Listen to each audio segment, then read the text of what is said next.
The United States trade with India has grown exponentially over the years. In the year 2007 to 2008, trade with India was at $42 billion and was growing at a high rate of 75% each year since 2001. More recently, in 2011, the United States goods and services trade with India has produced $86 billion. The drastic increase in trade between these countries proves that the U.S. and India has a growing relationship and that India is beginning to become an important global trade partner for the U.S. However, due to the high import, low export economic policies of the U.S., this trade has resulted in a $20 billion trade deficit. This image illustrates the reasons for the trade deficit between the U.S. and India. It can be seen in the highlighted columns of 1980 that in the past, the U.S. exported more goods to India than it imported. However, this has drastically changed since then. In the highlighted column of 2011, it can be seen that the U.S. now imports $14.5 billion more in goods than it exports to India. This image also illustrates the trade deficit between the U.S. and India, but in the services trade. In the highlighted column of 1994, it can be seen that the U.S. exported more services to India than it imported. However, the highlighted column of 2009 shows that the U.S. now imports more than it exports to India. This has resulted in a $2.5 billion trade deficit, which has only gotten worse since then.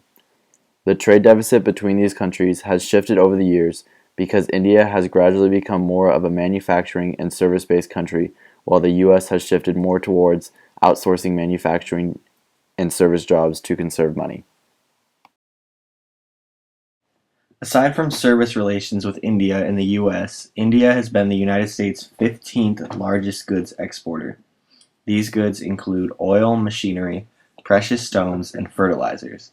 Secondly, India is the United States' 13th largest supplier of goods. The top 5 imports have been precious stones, pharmaceutical products, mineral fuel, organic chemicals, and apparel.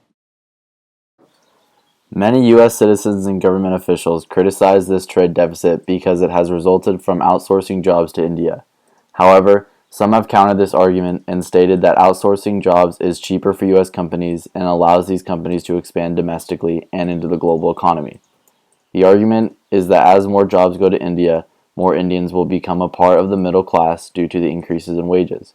This in turn will cause them to buy more expensive products that come from the U.S., which helps U.S. companies grow and employ more people domestically and abroad.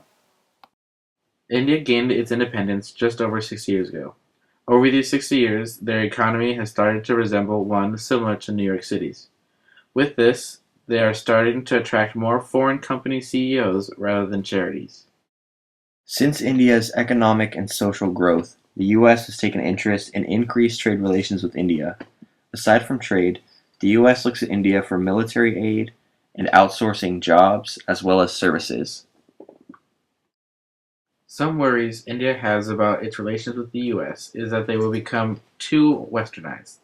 There are also those who want to keep Washington and Moscow's views away from New Delhi.